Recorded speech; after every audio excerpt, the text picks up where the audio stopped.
des escamors au champ de bataille pour avoir bourré les yeux. Sarko Hollande, Le Pen fait 20%. Un accident de voiture à Chambéry. Qu'est-ce qu'on a à branler? Non, sans déconner. Yeah! Yeah, man!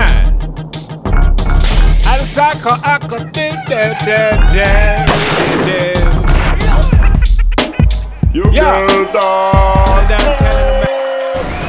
Bonsoir jeunes abrutis lunettes. Si vous pensez que la fin du monde a lieu en 2012 et que le prince Charles est un extraterrestre de type Bronchiosaure lézardus, si vous philosophez sur les bas-fonds de la nature humaine entre étudiants de fac de droit et langues étrangères appliquées, tout en fumant des spliffs sur du Morrison et autres précurseurs has-been de l'autodestruction qui ont bien plus vécu dans leur temps que sur nos sentiers de perdition, vous êtes les bienvenus. Et maintenant, notre première rubrique info.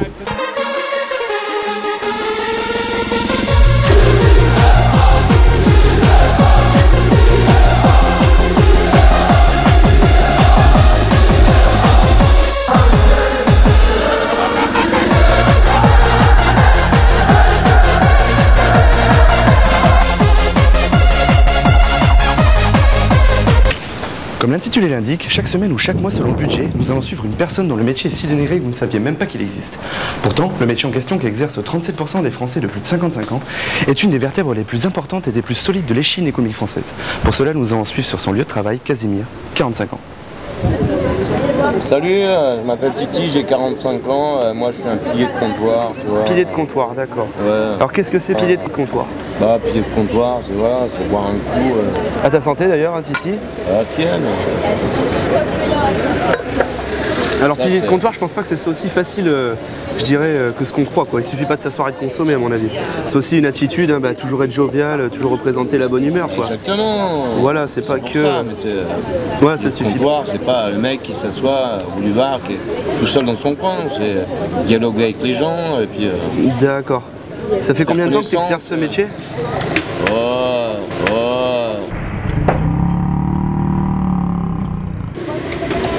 Petit moment quoi. Ouais, un petit moment. Ça se compte plus quoi, je veux dire c'est tellement une passion pour toi que tu vois même pas le temps passer. Carrément, bah non, je vois vraiment passer. D'accord. Bon, on m'a dit... addict. Addict à ta passion. Exactement. Ce qui est pas mal. Bon, il faut dire que parapsychologiquement, ça a été prouvé par plusieurs grands spécialistes.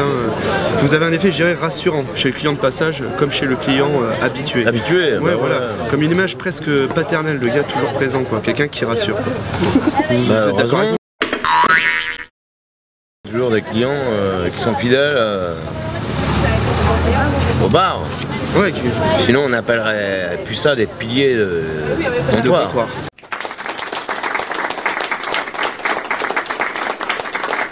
C'est sûr. Quelque part vous faites marcher l'économie française, je veux dire. Ouais, vous êtes dans la consommation, vous êtes dans le... Dans le festif, presque dans le luxe, quoi, quelque part. J'ai envie de dire. Du luxe, mais voilà quoi. C'est un luxe comme un autre. Je veux dire. D'accord. Nous laissons maintenant nos envoyés spéciaux qui vont suivre Titi jusqu'au bout de sa journée. Et ils nous offriront à la fin de ce journal leurs impressions, la vérité sur ce dur métier, une vérité qui finira même par déranger certaines personnes.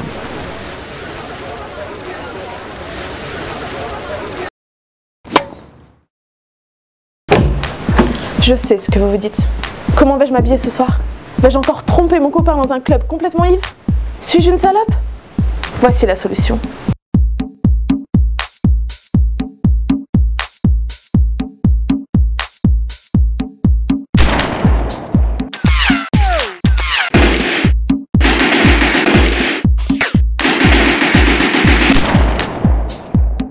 Avec mon nouveau gel des Make Club, je peux tailler des pipes sans tacher les bites.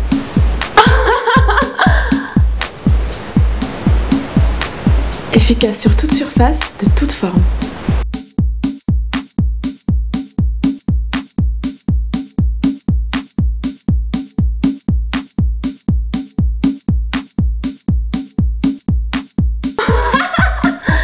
Vous voyez, c'est pas compliqué.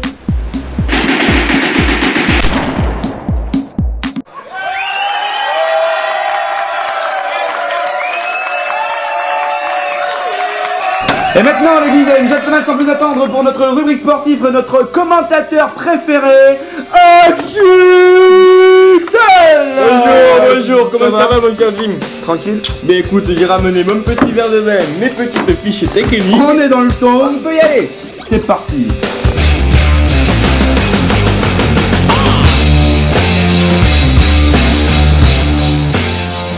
Bonjour à toutes et à tous, amateurs du jogging basket, du Marcel trempé de sueur et du Coca Chips devant téléfoot. Cette semaine fut remplie de surprises, notamment ce rebondissement incroyable dans ce match opposant Nadal à Djokovic. Jim, une réaction? Oui, tout à fait, je suis en direct de Wimbledon. Se passe Oh, Jim, arrête. exceptionnel. Qu'est-ce que tu me fais là? On n'est pas en direct là, mec. Oui, excusez-moi. Donc, rebondissement incroyable. On aurait pu penser, je sais pas, que la balle, au lieu de... Non? Également badminton, victoire écrasante de Philippe Labaudière sur... Oh putain, mais c'est quoi ce nom? Faut être chinois pour s'appeler comme ça. Oui, c'est clair. Putain. Donc, victoire écrasante de Philippe Labaudière sur Chin Litsong Taolu Chan Ping Kan Peng Chan en moins de temps qu'il en faut pour prononcer son nom. Ah, je crois que vous allez nous parler de votre péché mignon, Axel. Ah oui, mon péché mignon et ce fameux Phil Taylor et sa fameuse triplette du Missouri remportent pour la 17e fois le championnat du monde international de fléchettes. A noter que ce tournoi n'engageait que 2 participants et que son adversaire était manchot. Ah, c'était un pingouin? Ah mais Jim, ta gueule, putain, bois ton verre là. Pardon. Et maintenant, scoop.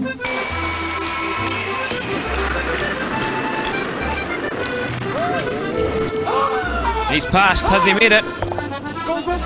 And he makes it for 3. Great shot by the Canadians. Et oui, comme vous avez pu le constater par vous-même, le curling, même au plus haut niveau, reste un sport de merde. Ah oui. Et puis cela me rappelle aussi une anecdote terrible, mon cher Jim. Ah oui? Oui, la première tentative de formation d'une équipe saoudienne de curling s'est avérée être un échec total. Ah oui. Oui, effectivement, après 2 heures d'entraînement intensif, le terrain a fondu. Littéralement. Littéralement fondu, quoi. Fondu quoi, de l'eau. De l'eau, comme ça. 7 morts dans la noyade. J'ai oublié 7 hommes sont morts. Ouais.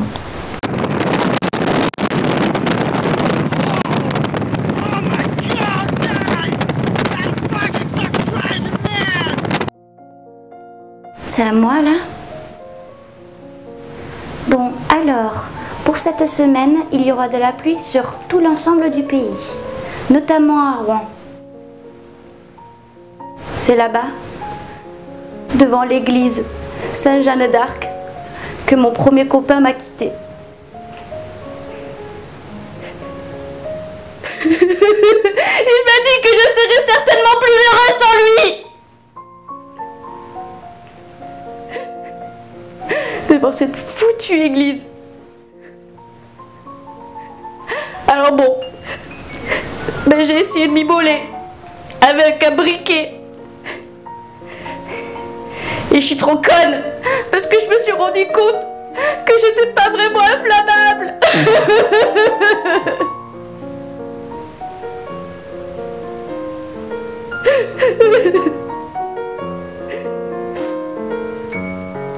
C'était la première tentative de suicide ratée.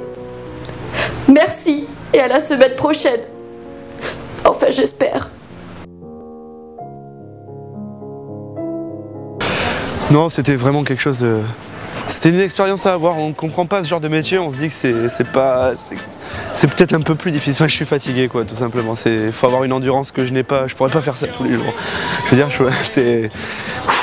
Faut y aller quoi, je veux dire, le premier verre c'est sympa, le deuxième verre... Je suis fatigué de cette violence, je suis fatigué de tout ça.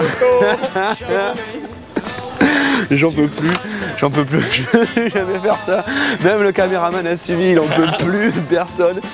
Franchement, je suis fatigué, Claudie par-ci, Claudie par-là. J'en ai marre de la violence de cette ville, j'en ai marre de tout ça. Vraiment, c'est un métier difficile, faut en parler un peu plus quoi. Mais où tu vas, putain, mais où tu vas? J'en peux plus, j'en peux plus.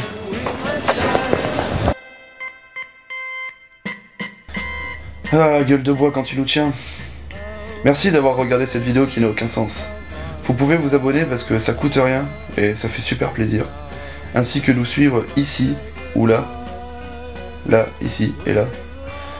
Et chaque programme, on vous proposera un petit défi. Donc cette semaine, on vous défie, on vous demande de faire la photo la plus sexy dans le fast-food de votre choix. Vous l'envoyez à cette adresse email et le gagnant se verra offrir, je dis bien offrir, un cadeau de la part de toute l'équipe envoyé chez lui. Pas mystique ça? En tout cas, on vous remercie encore et vive la France.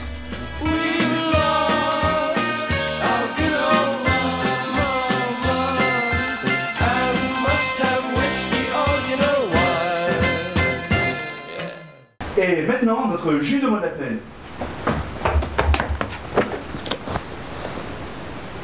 Ah putain de merde, comment il m'a défoncé, c'était ouf.